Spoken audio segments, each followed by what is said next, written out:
భారతీయుడు 2 సినిమా భారతీయుడు 1 లాగా సూపర్ డూపర్ హిట్ అవ్వలేదు. ఎన్నో అంచనాలు పెట్టుకున్నటువంటి ఈ సినిమా దారుణంగా విఫలమైంది. అసలుకి భారతీయుడు 1తో ఈ సినిమాని కంపేర్ చేసుకుంటూ చూసుకోవడం వలన విఫలమైందని నేనైతే అనుకుంటున్నాను. ఇక ఈ సినిమాకి సంబంధించి 2 అభిప్రాయాలు నాయి చెప్పి ఆ తర్వాత శంకర్ గారు తీయబోయేటువంటి నెక్స్ట్ సినిమా అదేనండి గేమ్ చేంజర్ సినిమా మీద ఈ సినిమా తాలూకు ప్రభావం ఎంత ఉంటుంది అనే విషయాలు కూడా ఈ వీడియోలో డిస్కస్ చేద్దాం. 2 పాయింట్లు చెప్తాను, సింపుల్ గా తెలియజేస్తాను. భారతీయుడు 1తో ఈ సినిమాని కంపేర్ చేసుకోవడం వల్ల ఈ సినిమా నచ్చడం లేదు. అండ్ నెక్స్ట్ వచ్చేసి భారతీయుడు 1 స్టోరీ వచ్చేసి లంచం తీసుకోవడం నేరం అనే టాపిక్. కానీ భారతీయుడు 2 స్టోరీ వచ్చేసి లంచం తీసుకున్న సొమ్ముతో నువ్వు బతుకుతున్నావేమో ఒకసారి నువ్వు చెక్ చేసుకో, మీ తల్లిదండ్రులు నిజాయితీగా ఉన్నారా లేదా అనే విషయాన్ని టచ్ చేశారు. ఈ విషయాన్ని టచ్ చేసేసరికి ఇది అంతగా డైజెస్ట్ అవ్వలేదు. ఇంకొక విషయం ఏంటంటే ఆల్రెడీ భారతీయుడు 1 తీసినప్పుడు సోషల్ మీడియా లేదు, ఎవ్వరికి చాలా విషయాలు తెలియదు.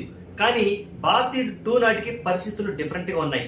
చాలా మందికి సోషల్ మీడియా వచ్చేసింది, అలాగే ప్రతి ఒక్కటి ఈజీగా తెలిసిపోతుంది. ఇక తెలిసిన విషయాన్నే మళ్ళీ చెబుతున్నాడు అనుకుంటూ చాలా మంది ఈ సినిమాని అవాయిడ్ చేస్తున్నారు. కానీ సోల్ ఆఫ్ ది మూవీని చాలా మంది అర్థం చేసుకోవడం లేదు అని నా అభిప్రాయం. ఇక సినిమా చాలా స్లోగా ఉంది, ఆ సీన్లు బాగాలేవు, ఈ సీన్లు బాగాలేవు, ల్యాగ్ ఉంది అనే కంప్లైంట్స్ చాలా మంది చెప్తున్నారు.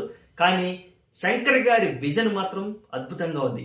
ఆయన ఈసారి కొంచెం డీటెయిలింగ్ గా చెబుదాం అనుకున్నారు, అందుకనే కొంచెం సీన్స్ అన్ని చాలా ఎక్స్పాండ్ చేసి చెప్పినట్టుగా అనిపించింది. సరే, ఇక భారతీయుడు 2 విషయాలు పక్కన పెడితే శంకర్ గారు నెక్స్ట్ తీయబోయే సినిమా అయినటువంటి గేమ్ చేంజర్ మీద ఎటువంటి ప్రభావాలు పడే అవకాశం ఉంది ఇప్పుడు డిస్కస్ చేద్దాం. వాస్తవానికి భారతీయుడు 2 కథ భారతీయుడు 1కి సీక్వెల్ కాబట్టి దాన్ని కంపేర్ చేసుకోవడం వల్ల ఆ సినిమా నచ్చలేదని మనం మాట్లాడుకున్నాం కదా.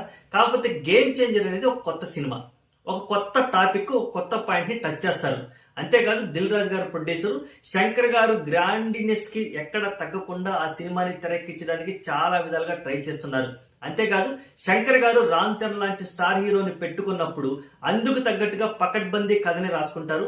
అందులోనూ ఆయన తెలుగు ప్రొడ్యూసరు మరియు తెలుగు హీరో, అలాగే మన రామ్ చరణ్ ఇప్పుడు గ్లోబల్ స్టార్ అయ్యాడు. మరి అటువంటి స్టార్ తోటి అలాగే కొత్త లాంగ్వేజ్ లో సినిమా తీస్తున్నప్పుడు ఆయన ఎన్ని జాగ్రత్తలు తీసుకుంటారు. ఆయన 28 ఏళ్ల క్రితమే భారతీయుడు లాంటి సూపర్ డూపర్ హిట్ సినిమా తీసినటువంటి ఒక వ్యక్తి ఇప్పుడు మళ్ళీ అదే తప్పు ఎందుకు చేస్తాడు అని నేను అనుకుంటున్నాను. కానీ వాస్తవానికి ఈ మధ్య శంకర్ తీసిన అన్ని సినిమాలు కూడా ఫ్లాపే అవుతున్నాయి. స్నేహితుడి సినిమా యావరేజ్ అయింది, రోబోట్ యావరేజ్ అయింది, ఐ మూవీ యావరేజ్ గా ఆడింది. ఇలా తన కెరీర్ చూసుకుంటే చాలా డల్ గానే ఉంది అని మీరందరూ అనుకుంటున్నారు.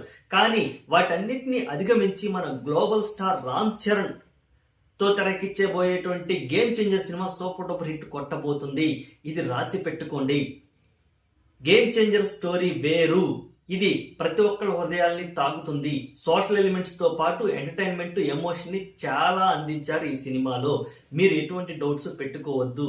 ఈసారి ఖచ్చితంగా అంచనాల్ని అందుకుంటారు. ఇక్కడ చాలా మంది చెప్పే నెగిటివ్ ఫ్యాన్స్ అలాగే ఉంటారు కదా, యాంటీ ఫ్యాన్స్ చెప్పే ఒక విషయం ఏంటంటే RRR సినిమా తర్వాత వచ్చే ఏ సినిమా అయినా సరే ఆ హీరోకి ఖచ్చితంగా ఫ్లాప్ అవుతుంది అంటున్నారు. అంటే రాజమౌళి దర్శకత్వంలో ఒక సినిమా తెరకెక్కితే ఆ తర్వాత వచ్చే సినిమా ఫ్లాప్ అవుతుంది. రామ్ చరణ్ అఫీషియల్ గా తీస్తున్నటువంటి గేమ్ చేంజర్ సినిమా కాబట్టి ఖచ్చితంగా ఫ్లాప్ అవుతుంది అంటున్నారు. అలాగే శంకర్ కూడా ఫామ్ లో లేడు కాబట్టి ఫ్లాప్ అవుతుంది అంటున్నారు. అసలుకి మీరు ఫస్ట్ ఆ నెగిటివ్ మైండ్ సెట్ ని పక్కన పెట్టండి. నెగిటివ్ మైండ్ సెట్ ని అలాగే పాత సినిమాల యొక్క తాలూకా సినిమాని మీరు పక్కన పెట్టి సినిమాలో చూడండి, ఫ్రెష్ గా చూడండి. మీకు ఖచ్చితంగా గేమ్ చేంజర్ సినిమా కూడా నచ్చే అవకాశం ఉంది.